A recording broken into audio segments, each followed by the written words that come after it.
దేశం వదిలి పారిపోతున్న బెట్టింగ్ రాయుళ్లు. ఒక పార్టీకి అనుకూలంగా బెట్టింగులు సాగుతున్నాయా? ఎమ్మెల్యేలు, మంత్రులు సైతం బెట్టింగుల్లో కీలకంగా ఉన్నారా? పక్క పార్టీ గెలుపుపై నేతలు బెట్టింగులు చేస్తున్నారా? సోషల్ మీడియా హైప్ బెట్టింగుల్లో కీలకంగా మారిందా? బెట్టింగ్ వెనుక కొందరి ప్రయోజనాలున్నాయా? అతిగా బెట్టింగ్ పెట్టిన వాళ్ళు విదేశాలకు వెళ్లే ఏర్పాట్లు చేసుకున్నారా? కీలక నియోజకవర్గాలపై స్పెషల్ బెట్టింగ్ సాగుతుందా? Let's watch. ఏపీలో అసెంబ్లీ, లోక్సభ ఎన్నికల పోలింగ్ ముగిసిన దగ్గర నుంచి విజయం ఎవరిని వరిస్తుంది? జగన్ మరోసారి అధికారాన్ని అందుకుంటారా?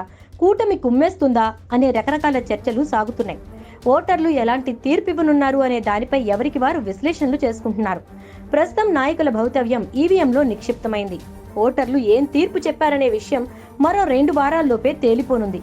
జూన్ 4వ తేదీన విజయం ఎవరిని వరిస్తుందో తెలుస్తుంది. కానీ కొంతమంది అప్పటిదాకా ఎదురు చూడలేకపోతున్నారు. ఫలితాలకు ముందే ఏ పార్టీ అధికారంలోకి వస్తుంది, ఏ స్థానంలో ఎవరు గెలుస్తారో లెక్కలు వేసుకుని మరీ చెప్తున్నారు. అంతేకాక అందుకు తగ్గ స్థాయిలో భారీగా బెట్టింగుల జోరు కొనసాగుతోంది. ఏ పార్టీకి ఎన్ని సీట్లు రాబోతున్నాయి, పార్లమెంటు సీట్ల వారీగా ఎవరు గెలవబోతున్నారు, ఏ స్థానంలో ఏ అభ్యర్థికి ఎంత మెజారిటీ రాబోతోంది, ఏ పార్టీ ఏ స్థానంలో ఓడిపోబోతోంది అనే అంశాలపై జోరుగా బెట్టింగులు సాగుతున్నాయి. ఈసారి ఏపీలో భారీగా పోలింగ్ జరిగింది. హైదరాబాద్ సైతం ఖాళీగా కనిపించింది. సిటీలో ఏపీ ప్రజలంతా ప్రత్యేక వాహనాలు తీసుకుని మరీ ఓటేసేందుకు వెళ్లారు. దీంతో హైదరాబాద్ లోనూ ఏపీ ఫలితాలపై జోరుగా పందాలు సాగుతున్నాయి. ఏపీలో ఈసారి ఎన్నికల్లో టీడీపీ, బీజేపీ, జనసేన కలిసి పోటీ చేశాయి. వైసీపీ ఒంటరిగా పోటీ చేయగా కాంగ్రెస్, వామపక్షాలు కలిసి బరిలో నిలిచాయి. దీంతో కూటమికి ఇన్ని సీట్లు వస్తాయని, వైసీపీకి ఇన్ని సీట్లు వస్తాయని బెట్టింగులు వేస్తున్నారు.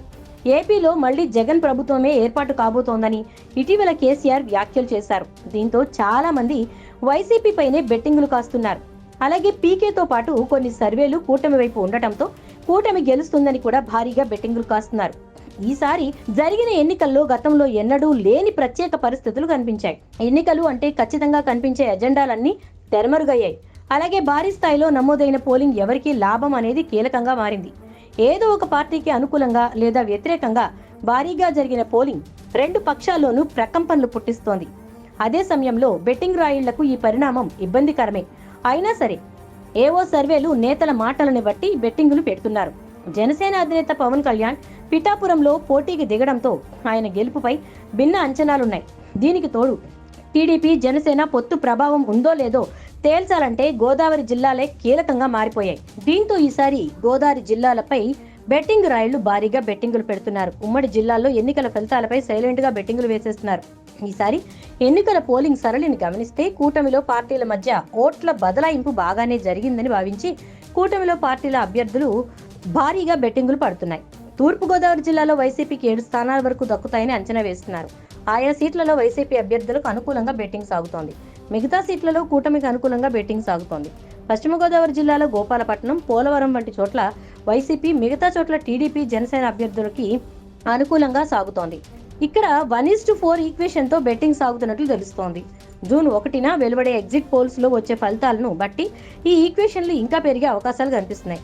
ఇక కొన్ని నియోజకవర్గాలపై ప్రధానంగా ఫోకస్ చేసిన బెట్టింగ్ రాయుళ్లు కోట్ల రూపాయల బెట్టింగులు వేస్తున్నారు. తమ నాయకుడే గెలుపొందుతారని ఒకరు, తమ పార్టీనే అధికారంలోకి వస్తుందని మరొకరు, ఊహించని విధంగా ఫలితాలుంటాయని మరొకరు పెద్ద ఎత్తున బెట్టింగ్లకు సిద్ధమవుతున్నారు.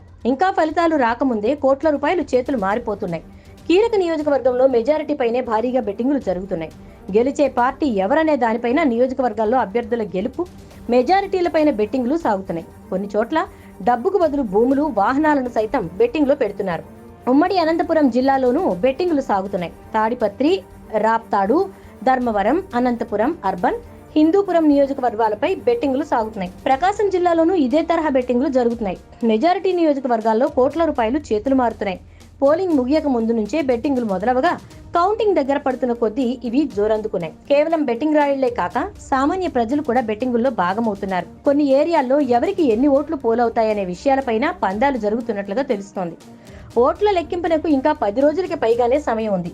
దీంతో బెట్టింగ్ రాయిళ్లు మధ్యవర్తులను ఆశ్రయిస్తున్నారు. 100 రూపాయల బాండ్ పేపర్లపై సంతకాలు చేసి గెలిచిన వారికి నగదు ఇచ్చేలా అగ్రిమెంట్లు సైతం చేసుకుంటున్నారు. మధ్యవర్తిత్వం వహించిన వారికి 2 నుంచి 3% కమిషన్ ఇచ్చేలా కండిషన్లు పెడుతున్నారు. కొన్ని చోట్ల ఆన్లైన్ లో మనీ ట్రాన్సాక్షన్స్ జరుగుతున్నాయి. అలాగే ఎమ్మెల్యే అభ్యర్థుల అనుచరులు జోరుగా బెట్టింగులు పెడుతున్నారు. కొందరు వేరే వాళ్లతో బెట్టింగులు పెట్టిస్తున్నారు. అలాగే ఎదుటి పార్టీ మీద బెట్టింగులు పెడుతున్నారు. తాము ఓడిన పందెం డబ్బులు వస్తాయని, ఒకవేళ పందెం ఓడితే తాము గెలుస్తాం కాబట్టి డోకా లేదన్నట్టు బెట్టింగులు సాగిస్తున్నారు. ఒక రకంగా రాజకీయంగా ఇది కొత్త ట్రెండ్ అని చెప్పొచ్చు. ఎదుటి ఎమ్మెల్యే గెలుస్తారని, ప్రభుత్వ పరంగా అపోజిషన్ వాళ్ల గవర్నమెంట్ ఫామ్ చేస్తారని కూడా బెట్టింగులు చేస్తున్నారు. పీకే కూటమి వైపు మొగ్గు చూపడంతో ఆయన మాటలు నమ్మి కొందరు బెట్టింగులు చేస్తున్నారు. బీజేపీ నేత కిషన్ రెడ్డి జగన్ ఇంట్లో కూర్చున్నా గెలుస్తారని చెప్పడంతో అది నమ్మి మరికొందరు బెట్టింగులు చేస్తున్నారు. ఎవరికి వారి గెలుపుపై ధీమాగా ఉండటం, సర్వేలు విభిన్నంగా ఉండడంతో బెట్టింగ్ రాయుడు కన్ఫ్యూజన్ లో పడ్డారు. అలాగే పీకేని కొనేశారని, పీకే మాటలు రాష్ట్రంలో బెట్టింగ్ రాయుళ్లని నిండా ముంచానున్నాయని వైసీపీ నేతలు అంటున్నారు. ఇక బెట్టింగుల్లోనూ రకరకాల ఫార్ములాలు నడుస్తాయి. వైసీపీకి మొదట 40 సీట్లు కూడా రావని బెట్టింగ్ మొదలవగా ఇప్పుడు 70 వరకు వస్తాయని అంటున్నారు.